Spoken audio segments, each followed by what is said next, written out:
Kali ini kita bakal ngupas tuntas sesuatu yang penting banget buat pembangunan di seluruh Indonesia, yaitu aturan main baru buat dana desa tahun 2026. Nah, gimana sih triliunan rupiah ini bakal dikelola, dan apa dampaknya buat desa kita semua? Yuk kita bedah bareng-bareng. Coba lihat angka ini, 60,57 triliun rupiah. Wow, ini bukan angka main-main loh. Ini adalah total pagu anggaran dana desa buat tahun 2026. Sebuah komitmen yang luar biasa banget buat membangun Indonesia dari akarnya, yaitu dari desa. Tentunya, uang segede ini nggak bisa dibagi asal-asalan dong. Semuanya diatur dengan sangat rapi dalam Peraturan Menteri Keuangan atau disingkat PMK nomor 7 tahun 2026. Nah, inilah kitabnya, cetak biru yang bakal kita bongkar sama-sama biar kita paham gimana uang ini bakal mengalir dan semoga membawa perubahan. Oke, pertanyaan paling pentingnya sekarang, buat apa sih duit sebanyak ini? Terus, gimana caranya kita bisa yakin kalau dana ini benar-benar nyampe ke tujuan dan dipakai dengan benar buat memajukan puluhan ribu desa di negara kita? Yuk kita cari jawabannya. Sip, sekarang kita masuk ke intinya nih, ke mekanismenya. Gimana caranya dana triliunan ini bisa dibagi secara adil ke lebih dari 75.000 desa yang beda-beda kondisinya? Ternyata, jawabannya ada di sebuah formula yang udah dipikirkan matang-matang. Jadi, pembagiannya itu nggak dipukul rata. Dananya dibagi ke dalam 4 pos strategis.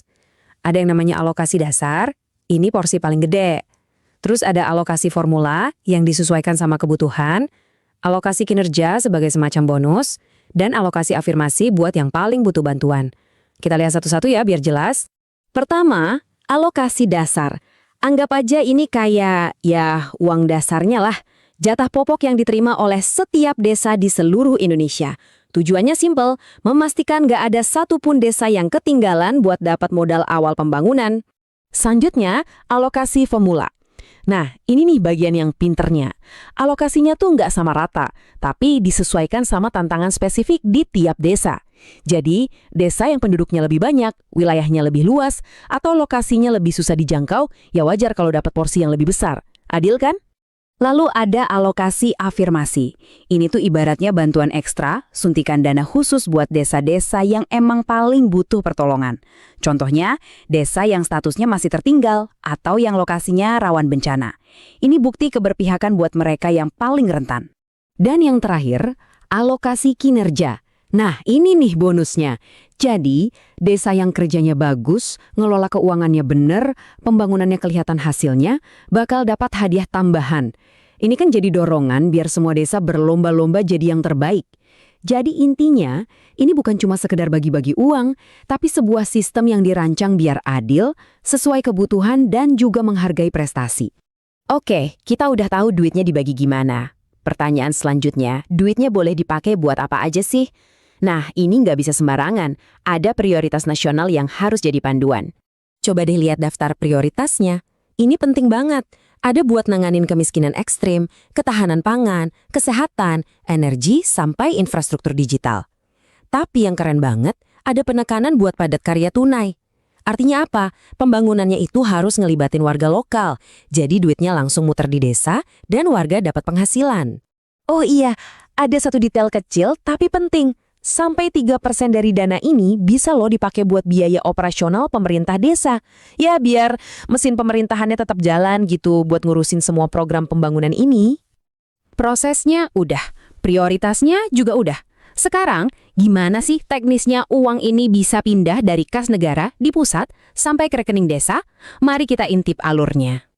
Prosesnya simpel kok, dibagi jadi 2 tahap yang ada jadwalnya. Tahap pertama itu cair paling telat bulan Juni, terus tahap kedua bisa mulai cair dari bulan April.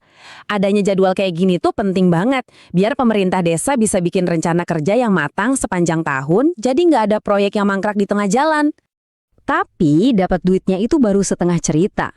Yang paling penting mungkin justru bagian ini, gimana caranya mastiin uang segitu banyak gak diselewengin. Nah, di sini aturannya super ketat. Betul, kalian gak salah baca. Dana ini bisa dihentikan penyalurannya. Jadi ini bukan hak buta ya, tapi sebuah amanah besar yang ada konsekuensinya kalau nggak dijaga. Pesan yang sangat kuat soal akuntabilitas. Aturannya tuh jelas banget, nggak ada abu-abu. Misalnya nih, kepala desanya jadi tersangka korupsi dana desa. Stop, dana langsung dihentikan. Atau ada indikasi dananya dipakai buat kegiatan aneh-aneh yang ngancem negara. Langsung ditutup kerannya. Ini mekanisme pengaman yang serius banget buat ngelindungin uang rakyat. Dan ujung-ujungnya semua balik ke sini. Ini kutipan langsung dari pasalnya ya. Kepala desa bertanggung jawab atas penggunaan dana desa. Jelas banget kan?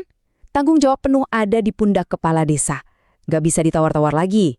Jadi setelah kita kupas tuntas semuanya, dananya yang super besar, sistem pembagiannya yang adil, prioritasnya yang jelas, sampai pengawasannya yang ketat, sekarang giliran saya nanya ke kalian.